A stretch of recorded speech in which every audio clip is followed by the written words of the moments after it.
If you eat too many ultra-processed foods, you could be starving your gut microbes, and they'll get hangry. That's one of many things I learned after working on a new audio course about the gut microbiome. You can learn how to keep your gut happy by listening to Try This from the Washington Post. I'm Christina Quinn. I host Try This. Dig in with me on practical advice for life's common challenges. Follow Try This right now wherever you're listening. Seriously, try it. You're listening to Tim Conway Jr. on demand from KFI AM 640. KFI AM 640. It is the Conway Show. A little after 6 o'clock on Tuesday. Mark Thompson is not here today. He's at home with a couple of very sick older cats. And you know Mark. He is the best father to those cats in the world. And so he's trying to take care of those kitties. So maybe we'll see him next week.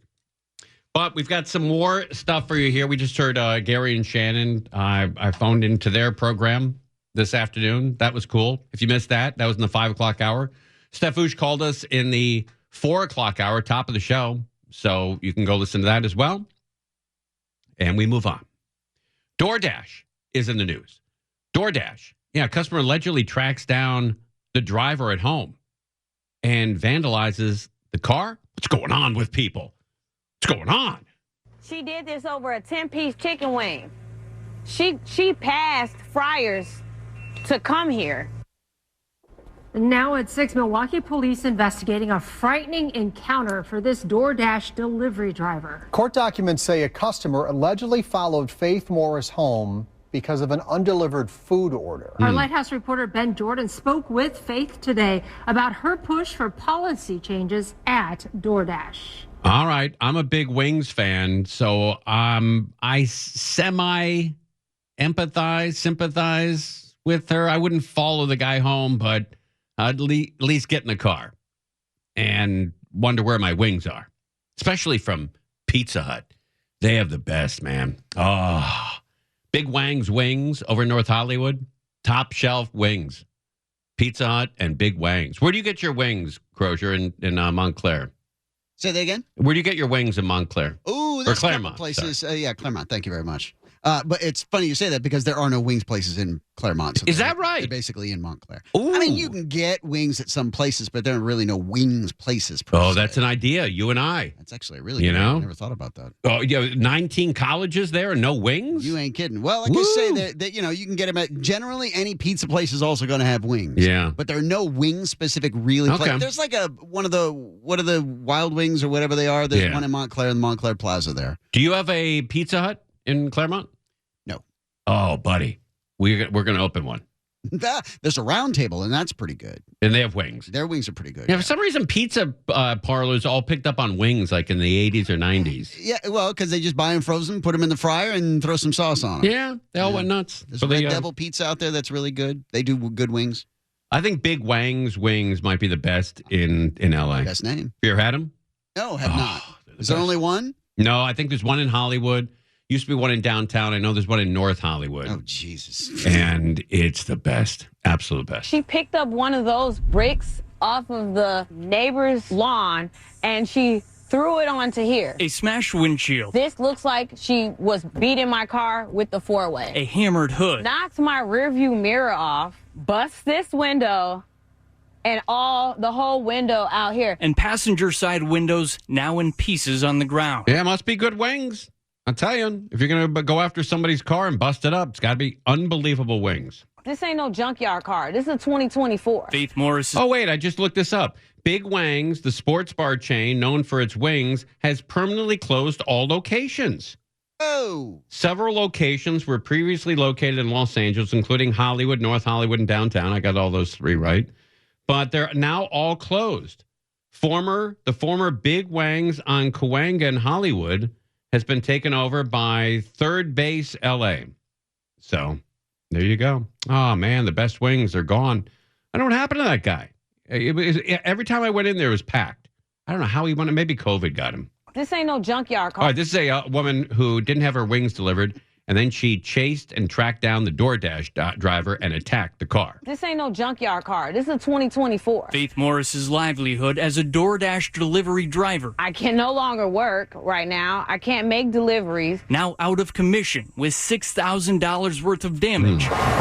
All over $18 worth of fast food. Wait, how much damage to this car? Now out of commission with $6,000 worth of damage. All over $18 worth of fast food. Well, not just fast food. Worth of fast food. Wings. And wings people know the difference. I was outside for 10 minutes. This is the hood. I'm not about to sit outside with my kids in front of somebody's house I don't know for over 10 minutes. This search warrant says Faith was unable to complete the delivery due to losing internet connection with the DoorDash app and returned home. Faith says that's when the customer bombarded her with calls. She says, you just told me to have a blessed night. You said you was at home. I got your location.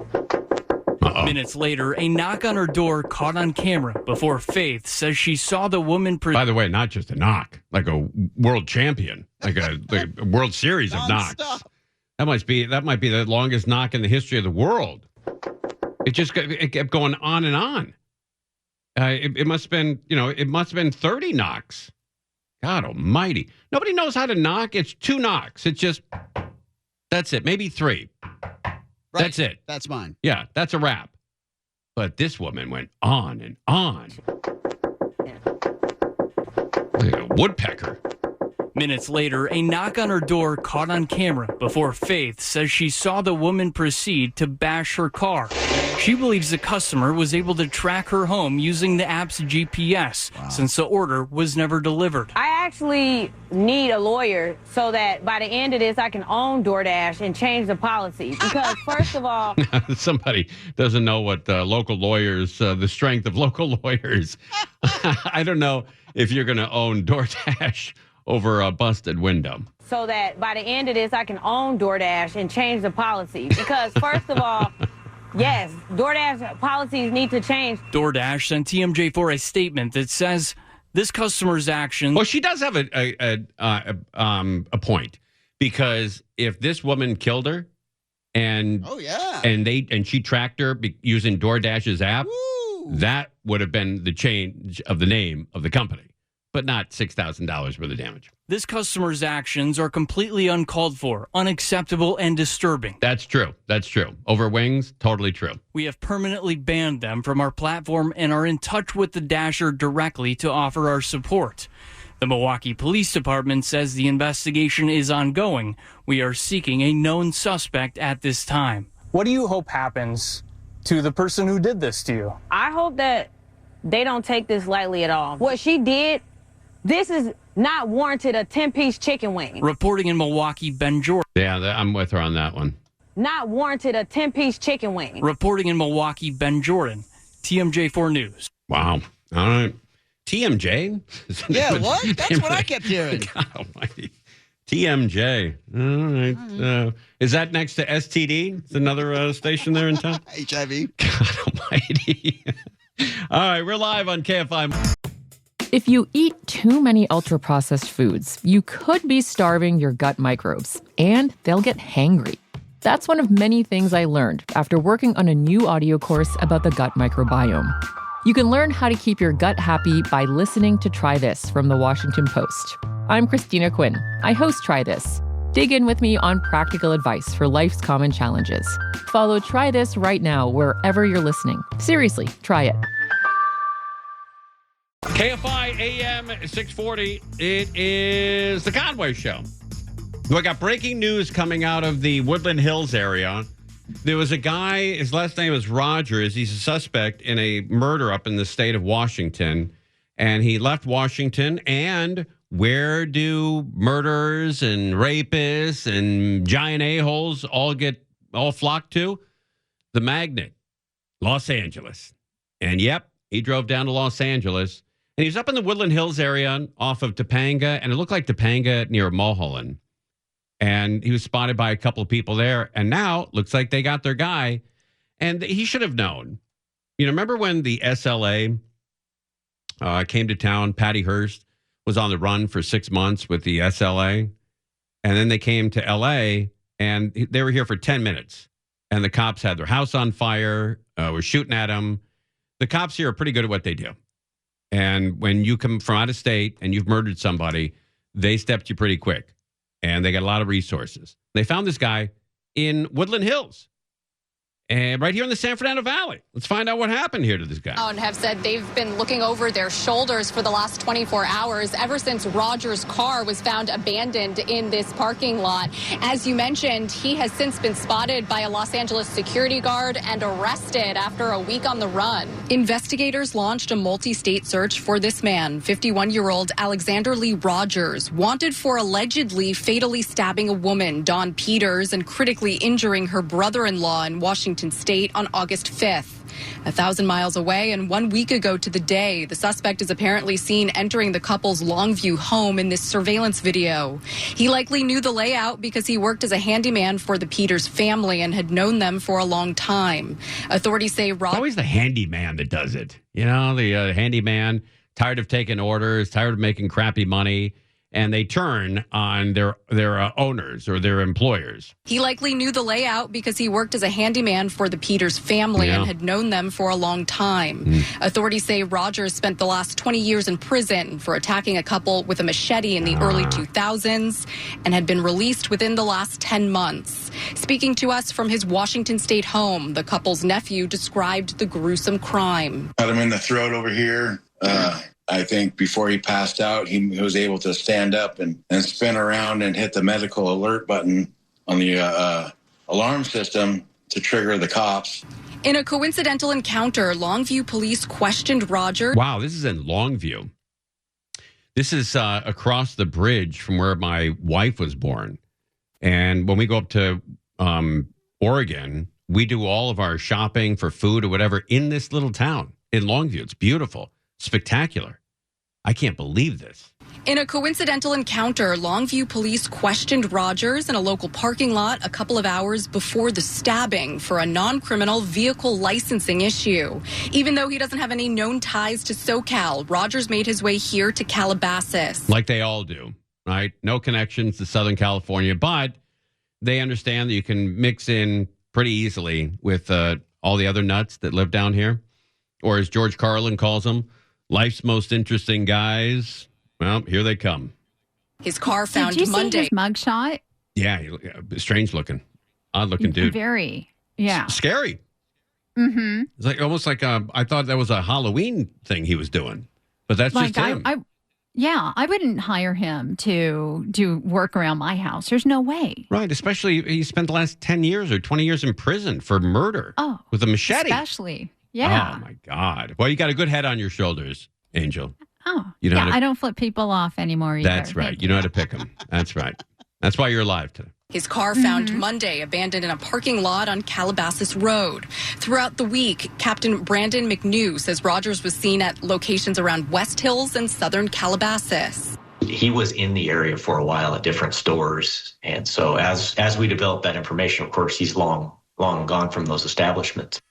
Sheriff's deputies took every tip seriously, even setting up a containment line in a Woodland Hills neighborhood off of Mulholland Drive, only to break down and clear the site. The LAPD Olympic Division ultimately took Rogers into custody, a sigh of relief for this terrified Southern California community. Okay, so he spent a lot of time in West Hills, Calabasas area, Mulholland, Topanga, but they got him with the Olympic Division. So somehow he made his way without his car. Made his way into near downtown L.A. Anybody that hacks somebody up with a machete? I mean, that's a different level of crazy, right? Yes. Yeah, I think you nailed it. Anybody that hacks somebody up with a machete? Right. I mean, that's a different level of crazy, right? Yes, you're right. Exactly right. Crazy, right? Yeah, right. I don't want the guy running around here. You know what I mean? I totally do. I get it, man. I get it. Guys cutting people up with knives. God almighty, everything's humorous in L.A. Guys killed people. I don't want the guy running around here. You know what I mean? Yeah, I know exactly what you mean. And so far, formal charges or plans to extradite Rogers back to Washington State have not yet been discussed. That's the latest in Calabasas. I'm Rachel Menitoff. I'll send it back to you in the studio. There he goes, back to Longview, Washington. And I know Longview, Washington, as well as I know the Valley. I've spent 23 years in and around Longview, Washington. When I go to visit my wife's family, we go up every summer, try to go up every winter. Almost every day we go to Longview, every single day. It's a small, little, beautiful town, blue collar, a lot of mills there, paper mills, product, people working, shift jobs, making paper towels, napkins, bags, all that stuff. Longview, Washington is a big, huge source. That's where the Columbia River comes up. You see a lot of grain ships coming through there, cargo ships coming through there, unloading, grain and beans and wheat and rice and corn and off to the rest of the world. And it's a very busy harbor, very busy community. But it's been hit hard with a lot of layoffs and a lot of, companies that have pulled out. So thank God they got this guy. Because, look, he's spent time for cutting people up. I spent 10 or 20 years, I don't remember what he said, in prison for killing somebody with machete. He gets out, he's out for 10 months and does it again. So if he did it again up in Longview, chances are he probably would have, done it here when he got desperate. And thank God they got him. Thank God LAPD got this guy. Now back up to Washington, on Southwest or Alaska Airlines, right into Portland, right into Longview, and that's where he'll be cooling his heels for some time. I bet he never gets out of jail again. That's a wrap on that guy. If you missed the first hour of the show, we had Steph Usham, who's recovering in a hospital from his horrible, horrible injuries of a traffic accident that he had last Thursday afternoon. And we didn't know where he was from, 2 o'clock till 10 o'clock at night. 8 hours he was missing. And he was listed as a John Doe at a hospital in the harbor area. And he's had 2 or 3 surgeries already. He's probably going to have a couple more to get his left arm cleaned up and working again. And we'll stay on top of that. Man, that was just even hearing that detail like late Thursday night when, got a little bit of information on Friday morning that I heard that he was just in there as a John Doe. It just sends a chill up your spine. It's horrible. Yeah. I mean, especially, because he does have sort of a high profile, job. Yeah. Where he's not working at a Save-On or, Standard Shoes or Orange Julius. And the combination of factors that saved his life is astounding. Yeah. Between all of those great Samaritans that just jumped in. Unbelievable. Pulled him out of the car, wrapped up his arm, it just kept him calm. Saved his life. And all of that, and he was he could have, just the possibilities are just horrific. And also, if I don't remember who pointed out, I think it was Angel, if, that Good Samaritan that we had on yesterday, if he had made the fire department, he wouldn't have been working at the Apple Store and the bar downtown. He wouldn't have been driving in that area. And just all of those things that come together to save that man's life. A nurse was one of the first people that pulled over. That's incredible in Los Angeles. One of the first people that pulls over and helps you out is a nurse. And the detail that they said, if she hadn't been there, they would have poured water on his arm, just completely messing up his arm. Right. Because she stopped him. Said, don't pour water on someone's arm that's on fire. Right. And I don't know anybody else that would have known that other than a nurse. Yeah. I would have poured water all over the guy. You would have thought. And that would have been the worst thing you could do. And she wasn't even supposed to be there because she had just picked up her husband from the airport, and he hates the 105, and he was trying to stay away from the 105. Right, and then they accidentally got back on the 105. Mm-hmm. That's crazy. Unbelievable how that all came together. All right, you can go listen to it on podcast. It is available. Steph Ush, his first interview after that radical accident. We're live on KFI. You're listening to Tim Conway Jr. on demand from KFI AM 640. If you eat too many ultra-processed foods, you could be starving your gut microbes, and they'll get hangry. That's one of many things I learned after working on a new audio course about the gut microbiome. You can learn how to keep your gut happy by listening to Try This from the Washington Post. I'm Christina Quinn. I host Try This. Dig in with me on practical advice for life's common challenges. Follow Try This right now wherever you're listening. Seriously, try it. Ah, yes. Stevie Wonder. Bum, bum, bum, bum, bum, bum. Does this have lyrics? No, it's just a bed, huh? What? That sucks. All right. There's some outrage going on in Encino. People are outraged. Why are they outraged? Over the crime? Not this time. They're outraged because they want to build a homeless shelter right in the heart of Encino. If you're familiar with Encino, it's near the Encino car wash. It's just a little bit east of White Oak on Ventura Boulevard. So it's west of Balboa and east of White Oak. Very close to White Oak. And they want to build a shelter there for homeless people. And the people of Encino, they're all for homeless shelters. They donate, they vote for people that want to erect homeless shelters, they raise money, but they don't want it in their city. Seems odd, right? You know, they're always voting for it and always raising money for it, but they don't want to live near it, man. Not at all. They just want you guys to have it, not them. Well, we were there for the 90-minute back and forth discussion about this homeless shelter coming to Encino. The nonprofit in charge of building it and reconstructing this old motel says it has a plan, but the neighbors say it's not a good one. This is not right. It should not be in our community, and this needs to be shut down. Woo! Oh, sorry. That was me. Sorry. This needs to be shut down. Encino neighbors heated as they came face to face with the nonprofit opening a homeless shelter on Ventura Boulevard. Hope the mission CEO. Yeah, it's right on Ventura. It's that little hotel that they bought, and now they're going to turn it into, I think, a 28-bed homeless shelter for, I believe, teens. Hope the mission CEO Ken Kraft on the defense. Any calls that come in, we will look into it. We will address them. Either we're going to have a civil discourse or we're not. They asked a question I'm answering, and you're trying to interrupt me. Do you want to speak or not? Oh, it's getting heated.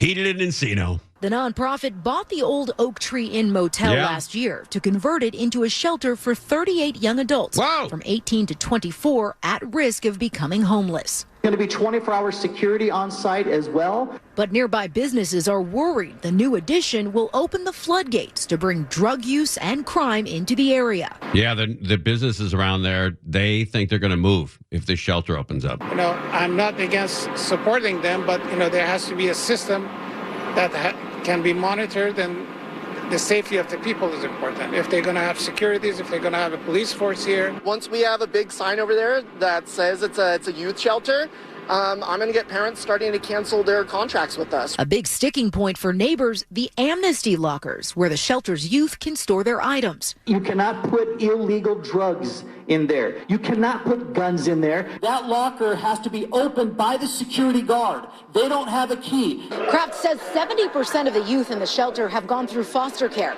Many of them have jobs, and all of them will be required to follow these 62 rules when they... Wow, a lot of rules for these kids.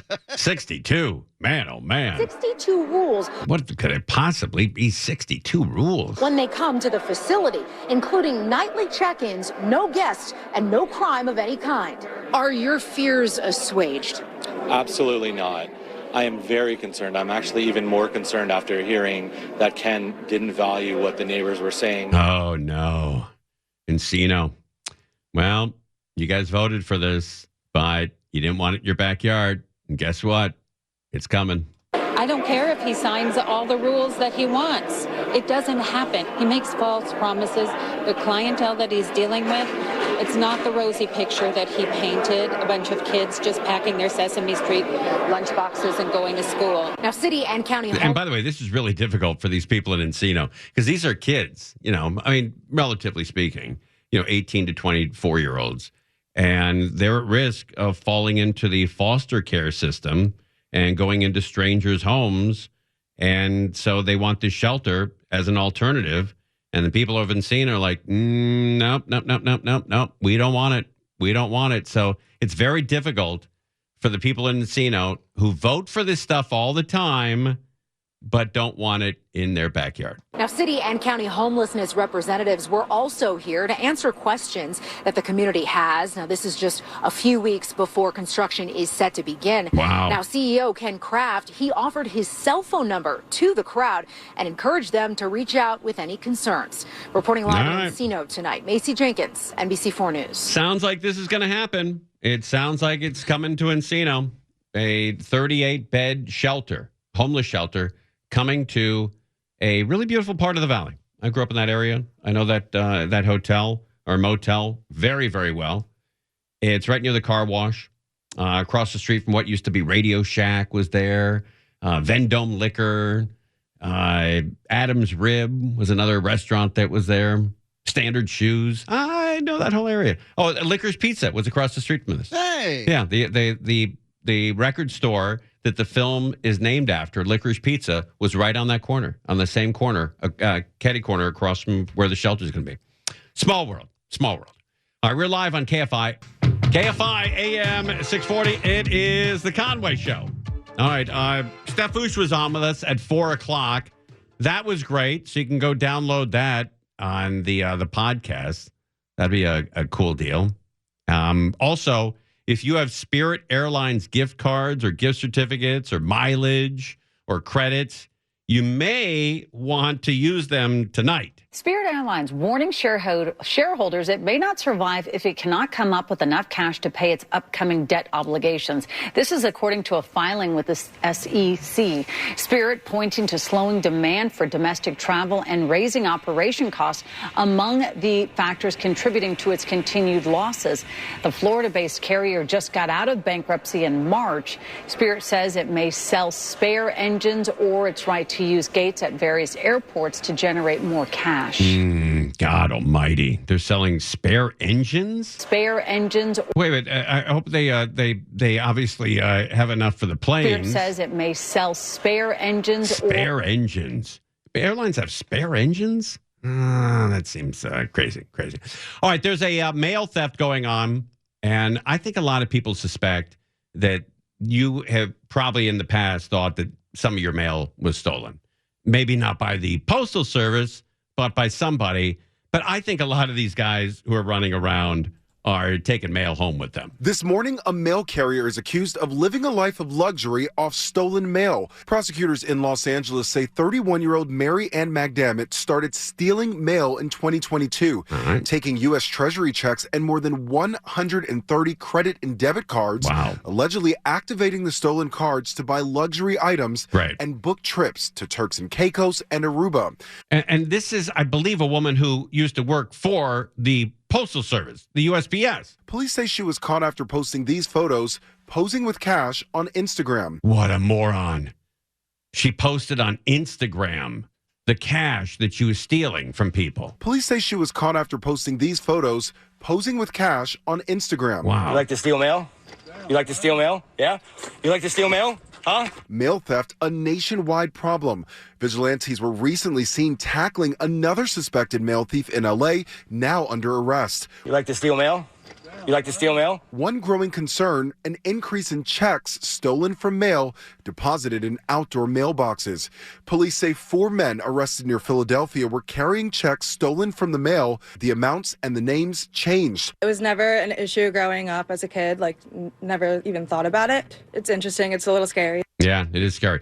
I wonder if this is somebody's fantasy. Like this guy's yelling. You like to steal mail? While he's having sex with a woman, right? You like to steal? Like that's what she wants to hear? You like to steal mail? Yeah. You like to steal mail? Yeah. Yeah? You like to steal mail? Yes. Huh? Yes. Mail theft, a nationwide problem. Vigilantes. I bet that is. Somebody's got that. People are. They got a lot going on. One growing concern, an increase in checks stolen from mail deposited in outdoor mailboxes. Police say 4 men arrested near Philadelphia were carrying checks stolen from the mail. The amounts and the names changed. It was never an issue growing up as a kid. Yeah, now it is. Everybody's doing it. Authorities now urging people to hand deliver their mail inside the post office to guard against crime. Oh, I see. They're stealing it out of the blue boxes outside. Oh, no.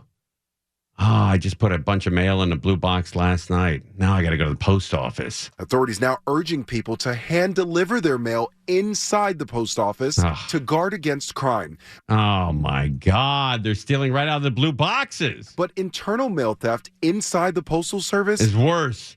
Probably even worse. Surged after the pandemic. Yeah. People in the post office are going home with some checks and credit cards. With cases up 47%. Wow. With cases up 47%. One official recently quoted saying criminal organizations are recruiting people to get a job in the Postal Service so they can rob mail and drain bank accounts. Great. It's another thing we have to effing worry about. Is the guy who's delivering mail is also the guy stealing it. A government report last year found the Postal Service not doing enough to prevent theft, citing a shortage of supervisors, a lack of training, and unanswered questions about the monitoring of surveillance cameras. The good news? Robberies of mail carriers are down as the post office deploys more high-security collection boxes nationwide. And as for the mail carrier who posted on Instagram, she pleaded guilty to a bank fraud charge and faces up to 30 years in prison. There you go. All right, so it is a big no-no. 30 years in prison is a lot. If you live in Huntington Beach, they have another tool to keep you safe, and these are drones. So as soon as a call comes in to Huntington Beach to 911 and the cops are called, immediately they're going to send out a drone. They have 3 different stations that the drones operate out of Huntington Beach, and they can get a drone over your house and start investigating within 2 minutes. So it's another great tool that they have to try to bring crime down in that area. I think a lot of cities will probably follow suit. But there are going to be some privacy concerns. You know, there's always some guy that says, no, we can't do that. But I think the vast majority of the people who live in Huntington Beach will approve of this. To explain how this new drone program will improve response times, let's tell you how the current drone program works. The current drone program... All right, this is Chip Yost over at KTLA. The current drone program involves a police officer driving around in their patrol car. They'll have a drone in their trunk. If they get to a scene where a drone might be useful, they'll get in the trunk, get the drone out, get it launched, and put it up in the air. This new program, Drone as First Responder, will work differently and get the drone on scene much quicker. Here's how. Look at this video. The drones will be located at strategic locations on rooftops around the city. As soon as an emergency call comes in, the drone will be launched remotely. It won't need an officer with it. The pilot will be back at a control center. The drone will launch and go straight to the scene, often beating any officers who are driving there to the scene, and then giving those officers who are on their way real-time information about what's happening. The police department here in Huntington Beach believes that will improve response times from about 5 minutes when officers are just driving to a scene to about 2 minutes. Oh, that's great. That is a huge difference. Those 3 minutes could be life and death. Because the drone can get there quicker, get eyes on the scene, and like I said, give them important information. But what about privacy? Well, the department says it has taken privacy concerns into consideration with some of its policies. When we're flying the drone responding to calls, we're only going to record when we're seeing something of evidentiary value. If there's no evidentiary value, we're not going to record it. If there is evidentiary value, obviously we're going to store it with our standard digital evidence repository, and it'll be forwarded to the district attorney's office. We have our departmental policy in place. It says we are not going to be proactive with this. We are not going to be surveilling. This is a reaction to calls to help the officers who are en route to calls. This new drone program will go into effect in about 2 weeks. They'll have the drones strategically placed on the 3 different rooftops in the city, and they say it'll cost about $500,000. That includes the equipment, and that'll be paid off over about a 5-year period. For now, reporting here in Huntington Beach, I'm Chip Yost, KTLA 5 News. That is a very safe city, Huntington Beach, and they got a great relationship with the cops, and now they have another tool to catch the bad guys. All right, long day. Started off with Steph Oosh. Actually, started off earlier for me. I was on with Gary and Shanny. You want to go download that? You can do that. Or you can also, you can also listen to Steph Oosh. He called in at 4 o'clock today. So the podcast will be up moments from now. And you can listen to Steph Oosh, I believe his very first interview since he's been, since he almost died. He was almost killed in a car crash. So that is at the 4 p.m. hour. You may want to go download that and give that a listen to.